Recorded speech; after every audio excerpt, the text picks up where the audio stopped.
예수를 믿는 사람들에게 특히나 교회에 속해 있을 때 우리에게 찾아오는 갈등이나 고난들이 있습니다. 그럴 때 우리는 이 문제를 어떻게 해결해야 하는지에 대해서 집중하게 돼요. 근데 그리스도인들이라고 하는 우리들은 그 문제 자체보다 그 너머에 무엇이 있는지를 알아야 하는 사람들입니다.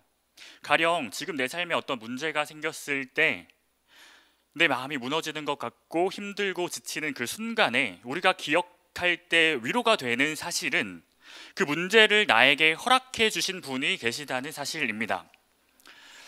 그리고 그 문제를 허락하신 그분이 나와 함께 이 문제를 해결해 주실 것이라는 그 믿음을 우리가 가져야 한다는 거예요.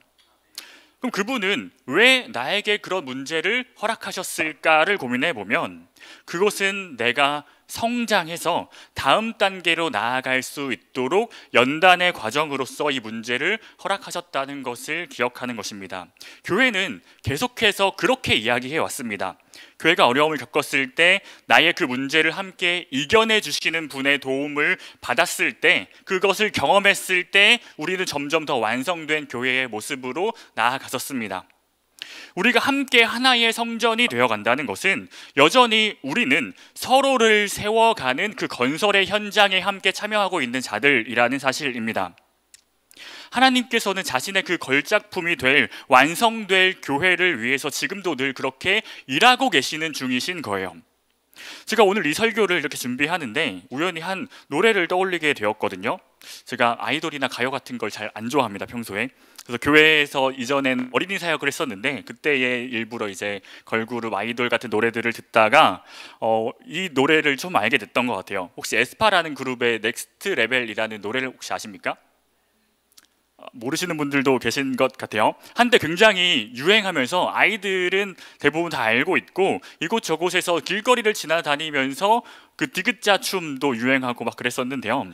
갑자기 설교 준비하다가 그 노래가 생각나서 그 가사를 보는데 요즘에 아이돌 노래는 뭐라고 하는지 하나도 알아들을 수가 없어서 사실은 그 가사보다 노래의 음악적인 부분에만 더 집중하게 되는데 그 노래의 가사를 보면 처음에 이렇게 시작해요. I'm on the next level, yeah.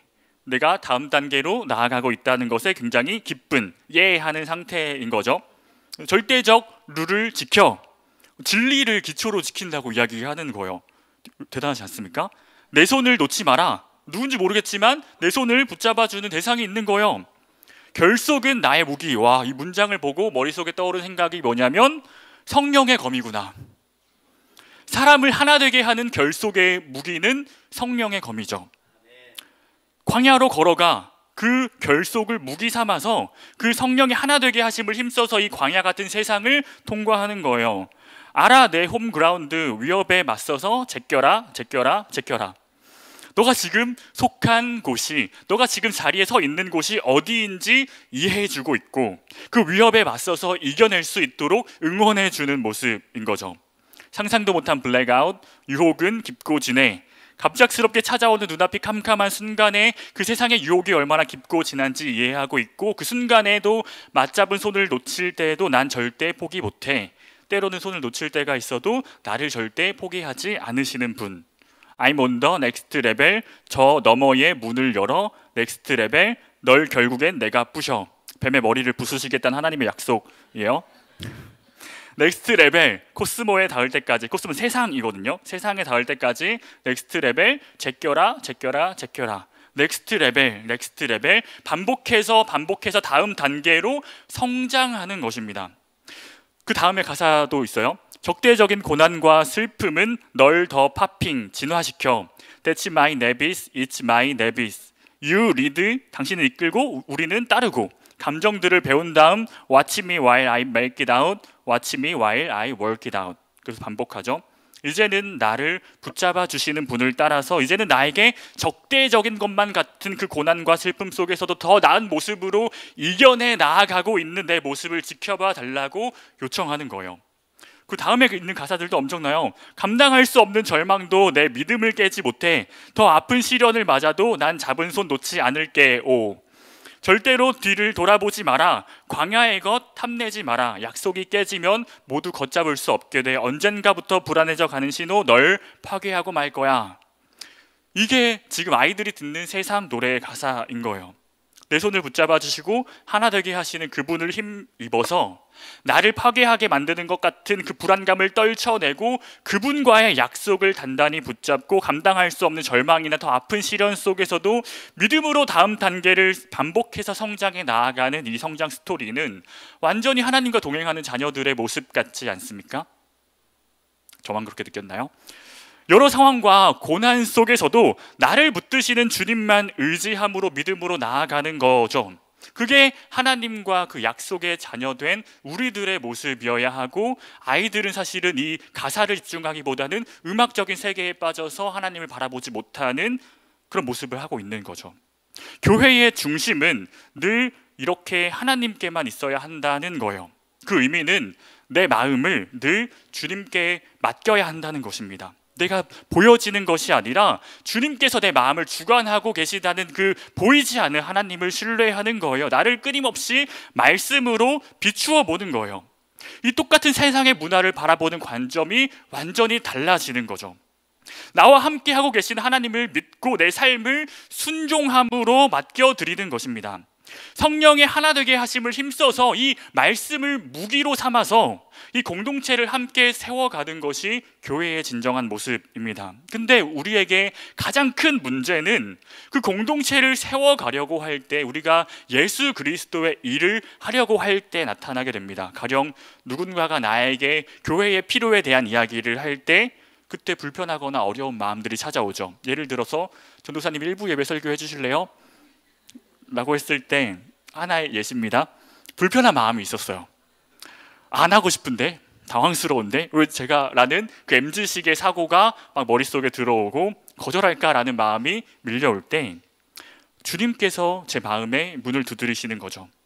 지금 나에게 주어진 이 삶이, 지금 내가 살아왔던 그 모든 순간이 주님이 인도하셨다는 것을 내가 믿는다면, 아무리 불편하더라도, 아무리 어렵더라도, 내가 못하는 일이라고 생각하더라도 그래도 네 라고 순종할 수 있는 거죠. 내가 괜찮아서가 아니라, 내가 좋아하거나 잘할 수 있어서가 아니라, 불편하고 어려운데도 불구하고 하나 되게 하시는 성령을 힘입어서 그 말씀에 순종하는 거예요. 근데 그 순간에 내가 공동체를 향한 그 마음보다 내가 더 앞서서 내 유익을 더 생각해서 이건 좀 아닌 것 같은데요 라고 말할 수도 있지 않겠습니까? 저는 못할 것 같은데요 라고 이야기할 수 있지 않겠습니까? 우리가 순종을 어려워하는 이유는, 하지 않는 이유는 그런 내 마음에 올라오는 옛사람의 강건하지 못함, 성장해 가지 못하고 내 마음이 자꾸만 나를 다음 단계로 나아가지 못하게 자꾸만 이전의 나의 모습대로 머무르게 만드는 거예요. 그럴 때도 건강한 교회라면 그 연약함을 배려해 주기도 하고 죄인된 모습을 참아주고 인내하기도 하는데요. 그렇지만 결국에 우리가 궁극적으로 지향해야 할 영적인 성숙은 그 불편함을 견뎌냈을 때, 나에게 허락하신 일들을 순종했을 때 그 너머에 계신 하나님의 뜻을 발견하게 된다는 것입니다. 이런 공동체적인 영역 속에서 찾아오는 어려움은 서로를 배려하고 품위 있고 질서 있게 공동체를 세워가는 일이 무엇인지를 먼저 고민하는 태도, 예수 그리스도를 내 마음의 중심에 모시는 이런 우리의 마음이 필요한 거죠. 우리가 계속해서 교회를 함께 성장하고 세워갈 때 우리에게 무엇보다 중요한 것은 결속이 우리의 무기, 마음을 하나로 모으는 것이 성령의 검이라는 것을 기억하는 것입니다. 우리를 하나 되게 하신 성령을 믿고 따르는 거예요.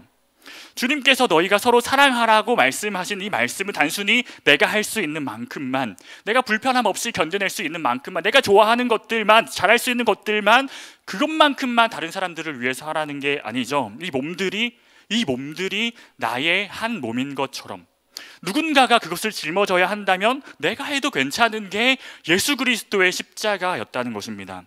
그 속에서 찾아오는 고통, 여러 가지 불편한 마음들, 어려운 마음들이 우리의 그 순종을 통해서 나를 좀 더 하나님의 자녀다운 모습으로 성장시켜 나아간다는 것을 기억하는 거예요. 그 너머에 있는 하나님의 뜻이 무엇인지는 우리의 그 순종을 통해서, 때로는 연약해 보일 수도 있어도, 때로는 내가 잘 해내지 못할 수도 있어도 그 순종을 통해서 나의 낮아지심 뒤에 세우신, 예수 그리스도의 죽으심 뒤에 다시 살리신 생명이 무엇인지를 발견하게 되는 것입니다.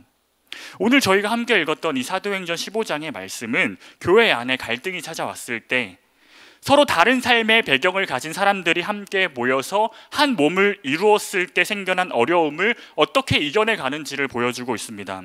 어떤 한 문제가 생겼을 때 교회 공동체가 모여서 각 사람에게 보여주신 하나님의 일하심과 그 일하심을 하나님의 말씀으로 분별하고 해결해 가는 과정을 보여주는 거죠. 이 사도행전 15장의 과정을 통해서 앞으로 지역교회를 세워가는 사도 바울의 목회의 기준점이 되었다고 말할 수도 있을 것 같은데요. 이 사건의 발단은 1절을 보면 이렇게 기록되어 있어요. 어떤 사람들이 유대에서 찾아와서 이 안디옥 교회라는 곳으로 찾아와서 너희가 모세의 법대로 할례를 받지 않으면 구원받지 못한다고 가르치는 것으로 시작이 됩니다. 이방인들에게 유대인들이 찾아와서 너네 구원받고 싶으면 할례를 받아야 된다라고 이야기하는 거죠. 이 안디옥 교회는 유대인들이 아니라 대부분은 이방인들을 주축으로 세워진 교회였거든요. 그런 이방인들에게는 태어난 지 8일째 되는 해에 아이들에게 할례를 주었던 그 유대인들의 전통이 없었고, 율법은 바울이 가르쳐준 옛 언약에 속한 것들이었습니다. 근데 이 율법과 할례를 가르치는 사람들이 이 교회의 입장에서 단순히 교회를 어지럽히거나 바울 서신에 있는 유대주의자들처럼 바울을 공격하려고 하는 목적 때문에 찾아온 사람들이 아니었어요. 5절을 보면 이 사람들의 정체를 바리새파 중에서 어떤 믿는 사람들이라고 말하는데요. 원래는 바리새파 유대인 출신이었으나 예수 그리스도를 영접한 사람들이었다는 것입니다.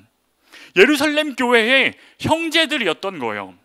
심지어는 안디옥 교회가 옛날에 제자들이 한때는 마음을 모아서 유대에 사는 어려운 형제들을 모아서 도왔던 일이 11장에 기록되어 있는데, 그 도움을 받았던 형제들이었을 수도 있는 거예요. 그런 사람들이 와서 너네 할례 받지 않으면 구원받지 못해 라고 하는 이 말은 사실은 굉장히 공격적인 태도였다기보다 이들과 함께 우리가 구원에 참여하고 싶은 그 마음으로, 함께 우리가 구원에 참여하길 바라는 마음으로 그 형제들을 권면하는 마음으로서 너네 할례 받지 못하면 구원받지 못해, 그러니까 할례를 받아라고 이야기하는 거죠. 이 율법과 할례는 초대교회에서 끊이지 않는 문제들이었는데 사실은 오늘날까지도 저와 여러분들의 현실이기도 합니다. 가끔씩 교회 학교를 다니는 우리 아이들을 보면 본인은 오고 싶지 않은데, 이전 교회 이야기예요. 부모님이 원해서 교회를 다니는 아이들이 매우 오기 싫은 표정으로 교회를 오는 모습을 보게 될 때가 있었어요. 공과 공부 시간에 아이들을 가르치려고 해도 그런 아이들은, 오기 싫은 친구들은 이미 마음이 떠나 있기 때문에 아무리 이야기해도 듣지 않는 거예요. 심지어는 예배 시간에 이어폰을 끼고 있거나 핸드폰을 보거나 다른 생각들을 하고 있는 거죠. 빨리 이 시간이 끝나기만을 바라면서 그냥 그 힘든 시간을 묵묵히 견디고 있는 거예요. 부모님이나 어른들의 마음은 어떻겠습니까?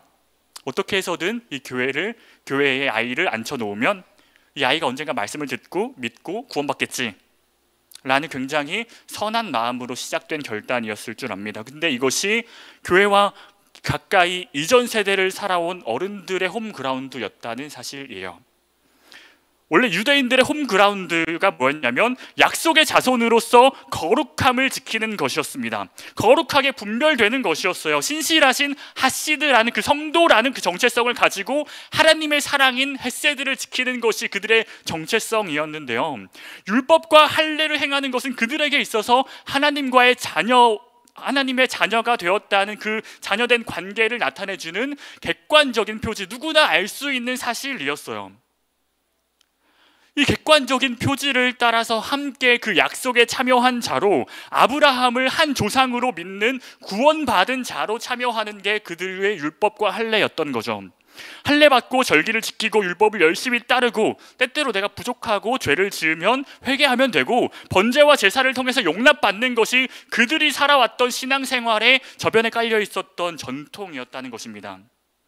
꼭 교회 와서 줄 성수해야만 돼, 여자들은 강대상 위에 올라오는 건 부정한 거야, 전자음악은 사탄이 내는 소리고 드럼은 마귀의 음악이다 라는 생각으로 신앙생활 하셨던 분들이 있어요. 사실은 나름대로 그분들이 살아온 신앙의 열심이 무엇인지를 보여주는 객관적인 지표를 붙잡고 있었다는 것입니다. 제가 청년 때 다녔던 교회에서는 그 찬양팀 안에서 연애를 하지 못하게 했었습니다.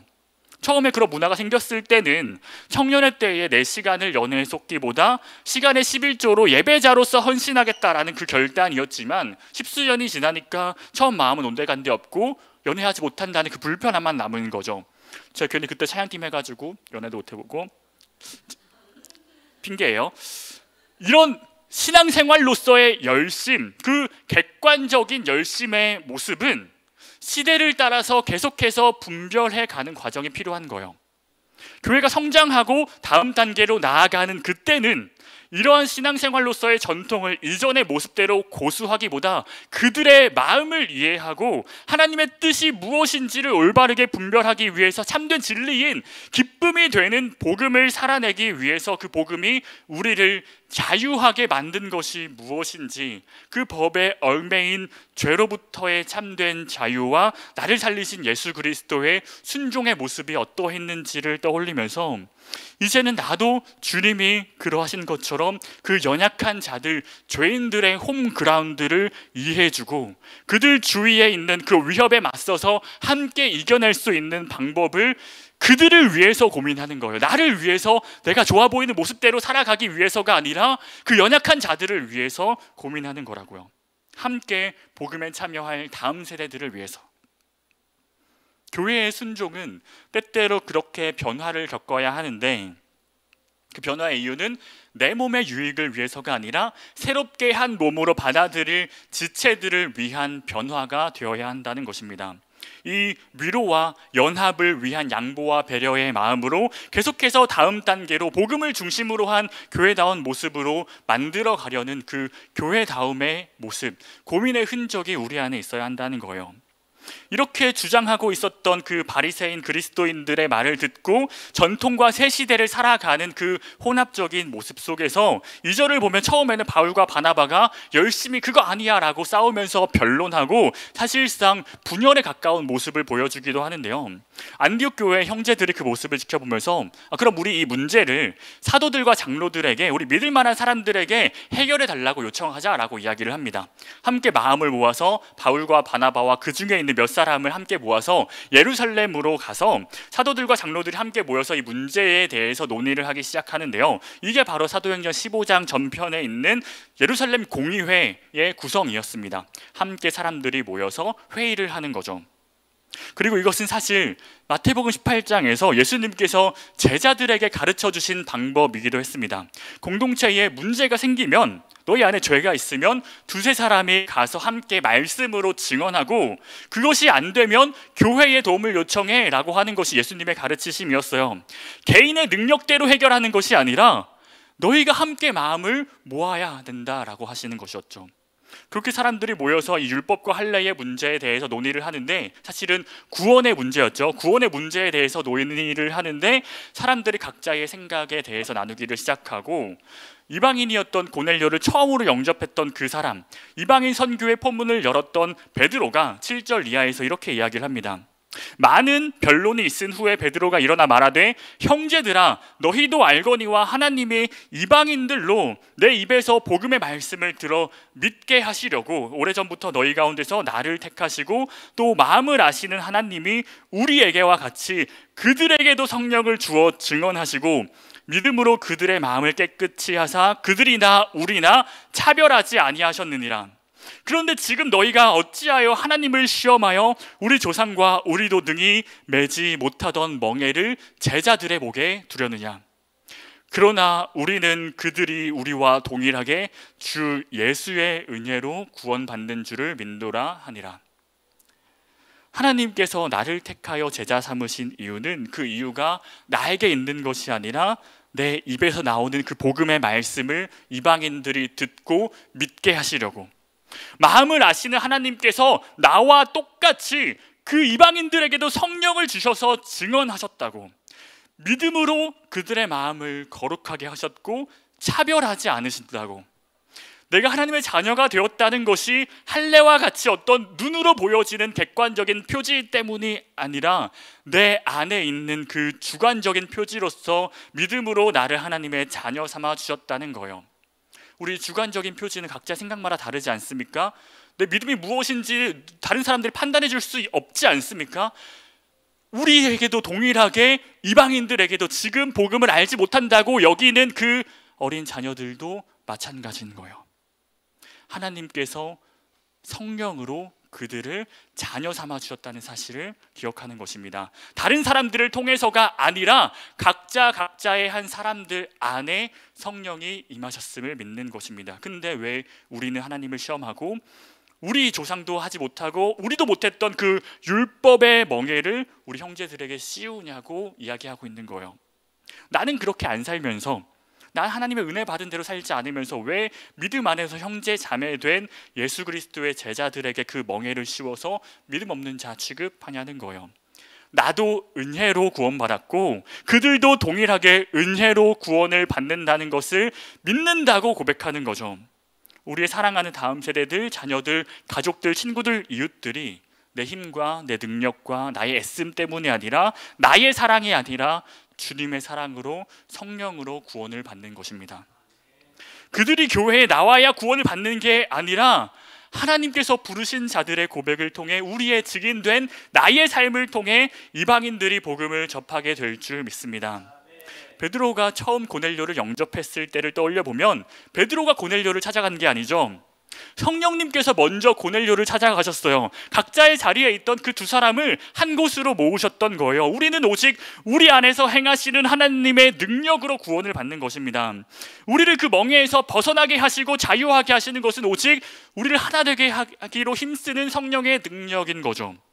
그 성령은 우리 사이에 있는 그 가로막힌 담을 허물어내고 상대방을 나의 소유로 여기지 않고 그의 생명도 허락하신 분이 하나님이시라는 것을 고백하는 것입니다. 그렇기 때문에 우리는 내가 느끼는 그 상대방을 향한 그 불편함 너머에 있는 이 사람을 통한 하나님의 선하신 계획을 신뢰해야 되는 거예요. 나를 부르신 주님께서 똑같이 이 사람의 곁에도 나를 허락하셨고 나와 함께 이 자리를 부르셨고, 내가 먼저 그를 위해 순종하고 서로에게 피차 복종해가는 그 교회의 성장 단계를 거쳐가는 거죠. 이게 하나님께서 말씀하신 그 약속 안에 있는 사랑의 모습이었습니다. 불편함 너머에 있는 그 변화시켜 가시는 것을 경험하는 거예요. 예수님께서 먼저 그 본을 보여주신 것처럼 그 불편한 십자가를 넘어서 나를 살리신 그 사랑이 나를 변화시켜 갔고 교회를 변화시켜 가면서 이것이 우리가 서로를 대하는 모습이 된다는 거죠. 우리는 늘 이렇게 서로를 대하는 태도에서 늘 말씀으로 분별되어야 하는 것입니다. 사람들이 각자 이 교회에 대한 이야기하기를 마치고 마지막으로 야고보라는 사람이 일어나서 이 시몬 베드로가 말한 것은 하나님께서 이전부터 말씀하셨던 그 선지자들의 말씀과 똑같다고, 말씀을 통해서 이 사람들의 이야기하는 것들을 분별하는 그 신학적인 작업을 거쳐야 하는 거예요. 우리가 서로를 대할 때 여러 가지 마음에 올라오는 생각들이 있죠. 물론 좋은 것들도 있겠지만 그저 겉모습으로 좋아 보이는 모습들로 포장하는 것들도 있어요. 우리는 그 마음을 온전히 깨닫게 하시는 그 성령으로 우리가 이야기하는 것들에 대해서 함께 동의를 구하는 것입니다. 우리가 함께 좋은 것들을 나누고 포장하고 끝나는 것이 아니라 성령님이 그 안에 우리의 생각들을 동의해 주셔야 한다는 거예요. 모든 것이 가하나 모든 것이 유익하지 않고 모든 것이 좋아 보이나 그 모든 것이 교회를 세워가는 것이 아니라고 바울이 이야기했던 것처럼, 건강해 보인다고 사람이 아무리 많이 찾아온다고 해도 교회는 한순간 무너질 수 있고, 사람이 적어 보인다고 해도 교회는 언젠가 세워질 수 있는 것입니다. 이러한 교회의 기초는 언제나 말씀이신 예수 그리스도였다는 사실을 기억하는 거예요. 이 야고보의 말을 끝으로 예루살렘 공의회가 끝나고 그 함께 논의했던 내용들을 정리해서 안디옥 교회의 형제들에게 이렇게 편지를 보내는데요. 28절과 29절입니다. 성령과 우리는 이 요긴한 것들 외에는 아무 짐도 너희에게 지우지 아니하는 것이 옳은 줄 알았노니 우상의 제물과 피와 목매어 죽인 것과 음행을 멀리할지니라. 이에 스스로 삼가면 잘 되리라. 평안함을 원하노라. 아멘. 성령 안에서 우리는 너희와 하나 되게 하심을 힘써서 너희를 위해서 아무 짐도 너희에게 지우지 않겠다. 그저 너희가 세상 문화를 따르는 그 우상과 너희를 더럽히는 세상의 문화를 멀리할 것을 내 마음으로 간절히 바라고 너희의 마음으로 너희가 스스로 이것을 선택해서 스스로 지켜 행하길 원한다. 그것이 너희가 잘 되는 길이고 너희가 평안한 길이니 우리는 그저 너희가 그렇게 살아가기를 바랄 뿐이다 라고 이야기하는 거예요. 이 말은 예루살렘 교회의 형제들이 이방인들로 세워진 안디옥 교회를 방치하거나 내버려 둔 것이 아니죠. 그들과의 관계에서 더 많은 것들을 요구하지 않는 이유는 그들의 믿음의 고백으로 우리와 한 형제 자매가 되었다는 하나님의 주관적인 표지를 각 한 사람 한 사람에게 허락하신 성령의 인도하심을 신뢰한다는 믿음의 고백입니다. 그 너머에 그 모든 역사를 주관하시는 하나님을 신뢰하겠다는 그 형제들의 마음이 담겨져 있는 거예요. 그들이 당장에 우리 눈에 보이는 뚜렷한 변화를 바라지 않고 그저 그들의 마음으로 멀리해야 할 것을 멀리하고 가까이 할 것을 가까이 할 수 있도록 스스로의 마음으로 하나님을 선택하여 성령을 따라서 평안하기를 그저 곁에서 지켜주는 것입니다. 이 편지를 받은 안디옥 교회의 반응은 이렇습니다. 31절입니다. 읽고 그 위로한 말을 기뻐하더라. 읽고 그 위로한 말을 기뻐하더라. 이 사람들의 마음이 담겨져 있는 그 편지를 보고 이 사람들이 어떠한 모습으로 그 율법을 지키는 삶을 살아왔을지를 아는데 그러한 사람들이 나를 위해서 낮아짐으로 우리의 멍에를 지지 않고 우리를 자유하게 했다라고 하는 이 복음의 메시지를 듣고 기뻐하는 거예요. 교회의 연약한 자들의 홈그라운드, 그들의 지금의 삶의 모습을 이해하고 복음으로 변화되어 가기를 간절히 바랄 때 점점 더 서로를 향한 기쁨의 영역들이 확장되어 가는 것을 보게 되는 것입니다. 나중에 고린도후서에서 교회를 대했던 바울의 목회적인 태도를 보면 1장 24절에 이렇게 기록되어 있어요.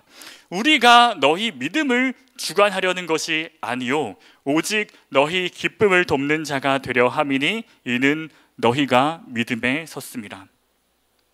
자신의 생명을 걸고 복음을 전하는 일에 항상 앞장서 왔던 바울이 교회 안에 위기와 고난과 어려움들이 찾아오는 그 모습을 볼 때마다 여전히 그 안에 답답함과 불편함이 여전히 있었겠지만 왜 복음을 아는 대로 살아내지 못할까 하는 그 불편한 마음이 있었겠지만 때를 따라서 돕는 하나님의 은혜가 있다는 것을 믿음으로 때를 따라 돕는 하나님의 은혜가 이 사람들을 믿음으로 살려낼 것을 믿음으로 그저 너희와 함께 기쁨을 돕는 자가 되겠다라고 이야기하는 거죠.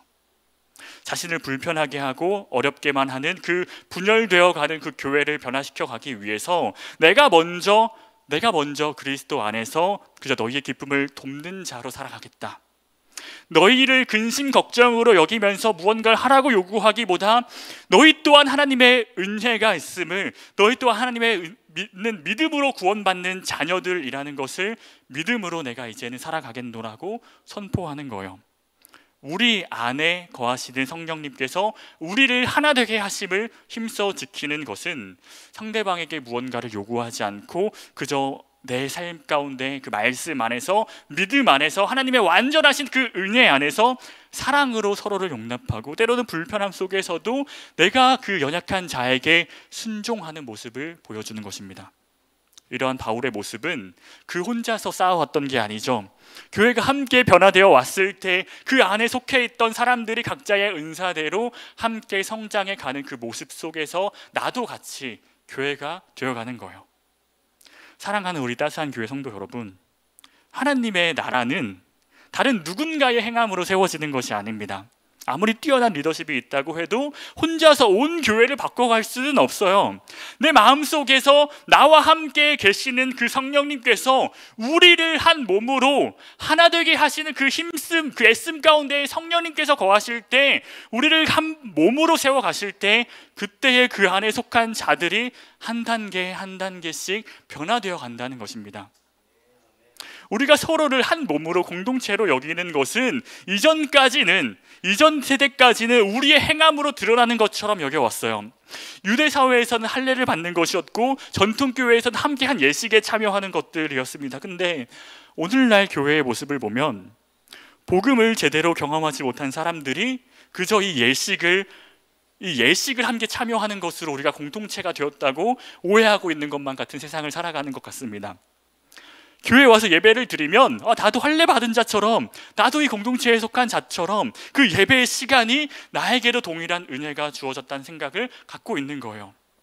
그렇게 최근 100년 동안 한국 교회는 굉장히 많은 눈에 보이는 성장을 이뤄냈습니다. 예배당도 많아지고 믿는 사람들도 점점 늘어났는데, 이제는 오히려 점점 줄어들고 있다는 것은 우리에게는 더 이상 이 예식을 함께 지키는 것만으로는 구원에 속하지 않았다는 것을 보여주는 거예요.